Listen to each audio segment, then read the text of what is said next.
Hi everyone, we are going to talk about the best and most comfortable shoes to wear on your next European vacation. You have got to have comfortable shoes when you're going to Europe. You're going to be in the historic districts, you're going to be walking 10 to 12 hours a day, you're going to be touring, you're going to be going up and down stairs you couldn't even imagine, just to go see a view from the top of a cathedral that is on the way. So you need to be prepared with the right shoes. There's nothing like the wrong pair of shoes that won't make you miserable on a day of touring, and it won't be easy to find replacement shoes while you're there. So you just need to pack the right shoes right from the beginning. And if you stay to the end of the video today, I will tell you the 3 shoes. Actually, I took 4 shoes on my last European vacation, and 2 of them were a waste of time and space in my luggage. I like to pack light. I like to pack carry-on only. So I want to make sure that the shoes that I bring are going to be worn, they're going to be functional, they're going to be comfortable, and they're going to have multi-purposes so that I'm not wasting space in my suitcase. The number one reason you need to have comfortable shoes when touring Europe is there are cobblestone streets everywhere. And when you're in the historic part of a town, your tour bus or your transportation won't always be able to get you into that historic area. Oftentimes, if you're on a bus, they're going to park outside this walled city and the streets on the inside of the city where the best tour sites are. Typically those buses just can't fit. So you're going to have to walk from the outside of the city to the inside of the city, wherever your tourist site is. And then you're just going to be walking around all over the place just to see all the cool stuff. Whether you're on a tour, whether you're roaming around, whether you're trying to find that awesome shop a friend of yours told you about, you're going to be walking in those historic districts a lot. And you're going to see so many beautiful things along the way. We don't want your feet to mess up that day. The other thing that can happen is if you're staying in a hotel that has no elevator, you're going to be going up and down a lot of stairs.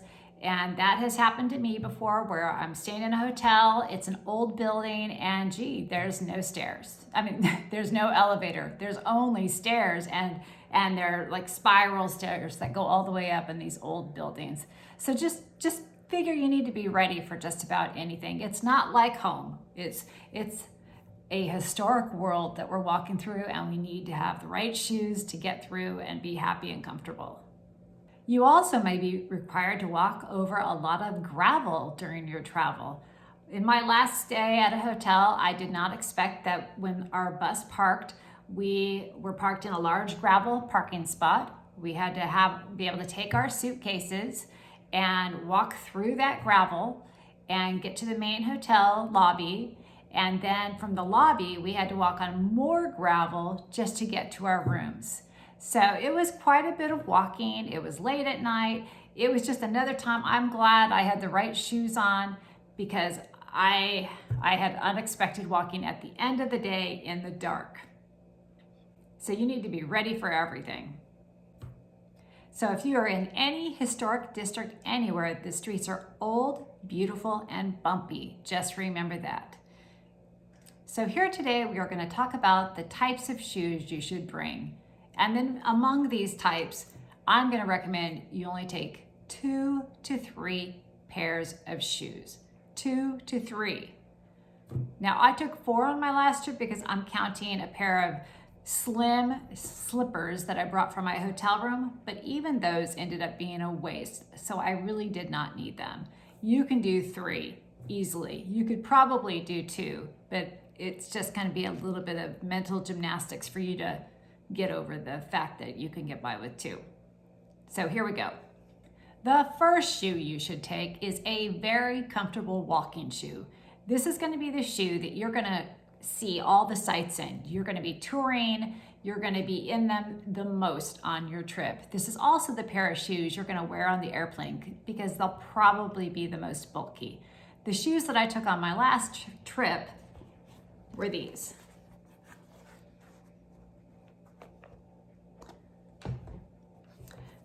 This is a shoe by Dr. Scholl's. It's a white sneaker. It's a shoe that can go with shorts, pants, dresses, anything that you want to wear. And this shoe has a lot of cush in the bottom, and it's pretty lightweight. This shoe is light, it's white, it goes with shorts, skirts, dresses, pants, jeans, pretty much anything for casual wear. You could wear this shoe. I was able to wear this shoe for most of my days on my trip.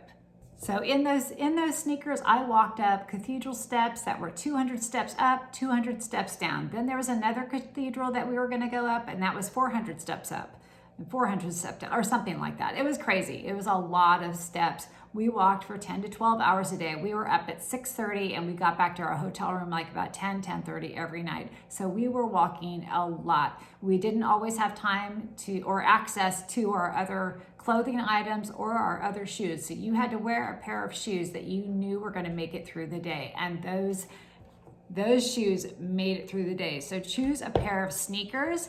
I suggest not an athletic sneaker. I suggest choosing kind of a street sneaker like this that can be worn with everything. Some people say don't wear sneakers to Europe because it looks very touristy. I don't think it really matters. I think these are an elevated sneaker you could wear with anything, and a lot of people wear them. If you're hanging out in a tourist site, you're gonna look like a tourist no matter what. So you do need to wear what's gonna be the most comfortable to you. You can't really worry about people knowing whether or not you're a tourist, because basically just by the location you're in, they know you're a tourist. So I wouldn't even worry about that. You also need to make sure that your sneakers that you take are a tested shoe. Do not pick a pair of shoes to be your main walking shoe on your trip that you have never really worn that much.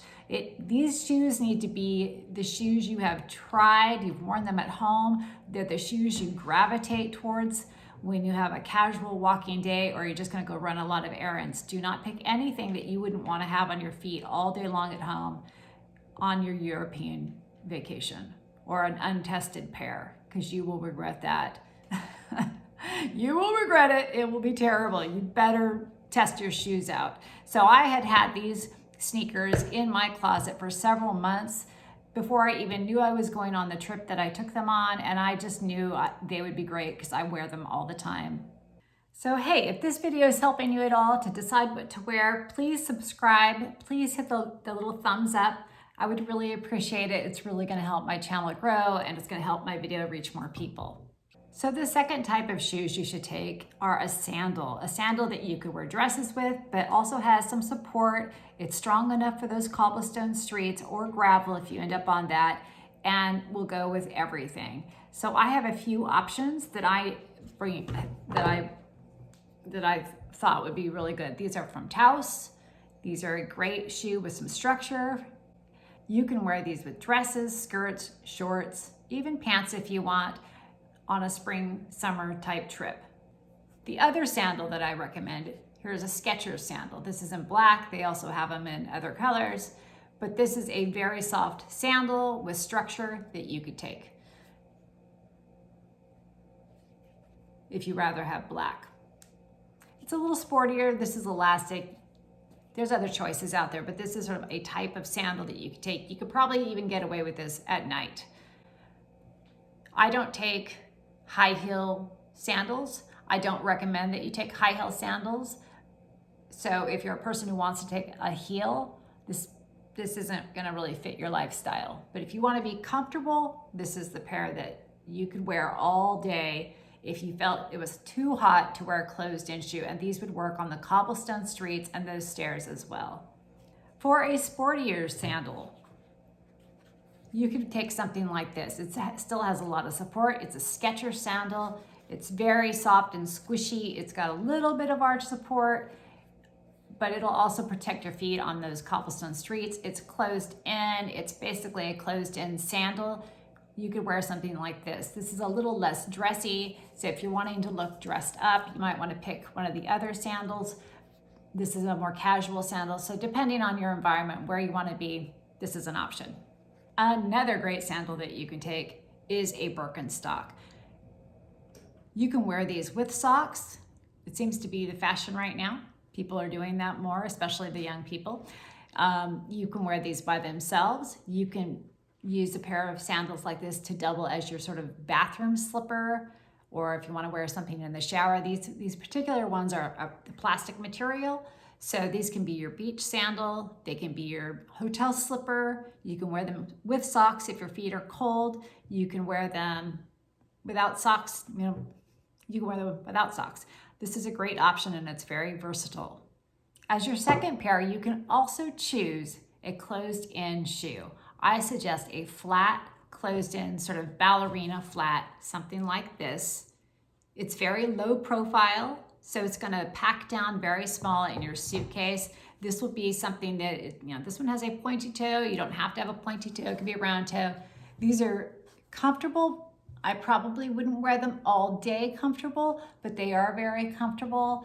You can wear them out at night. You can wear them with your nighttime outfit.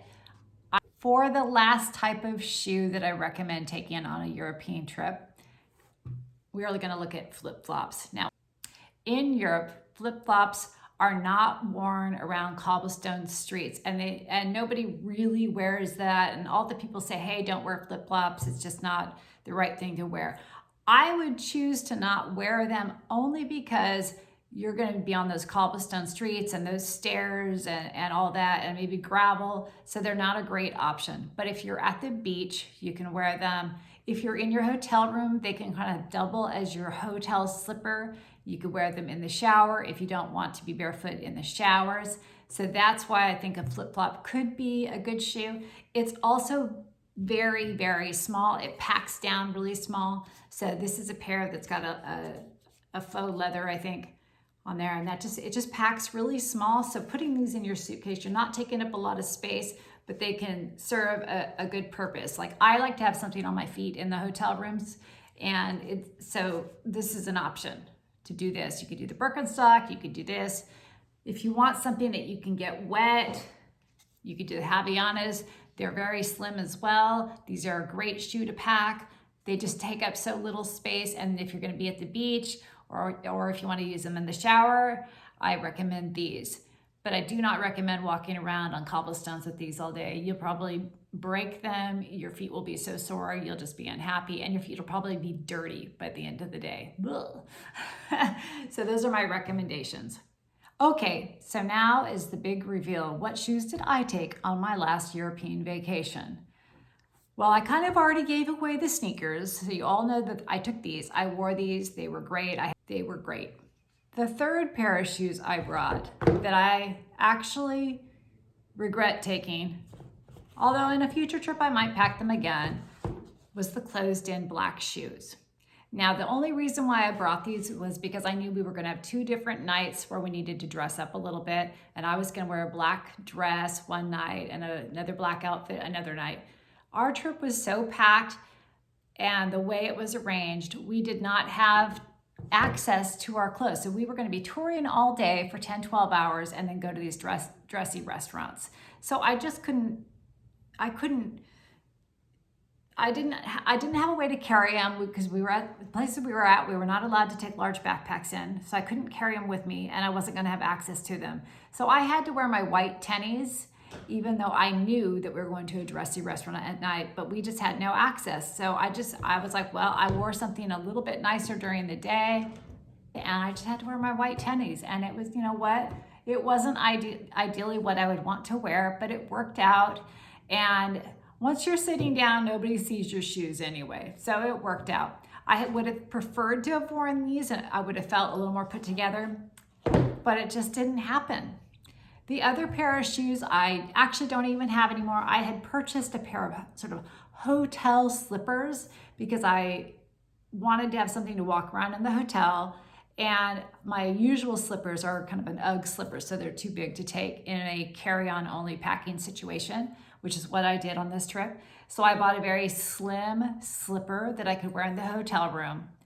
And the truth is, I just never wore them. And so I ended up throwing them away in Europe so I wouldn't have to carry them home in my carry-on luggage, because I'm like, I don't need them once I get home, and since I haven't worn them, there's just no reason. So I got rid of them. They were a pair that I purchased on Amazon. If you like having a hotel slipper, I can link the ones I got below. I will try to link all these shoes below so that you can pick them up if they're still available, or maybe some other options that are similar to help you find what you're looking for.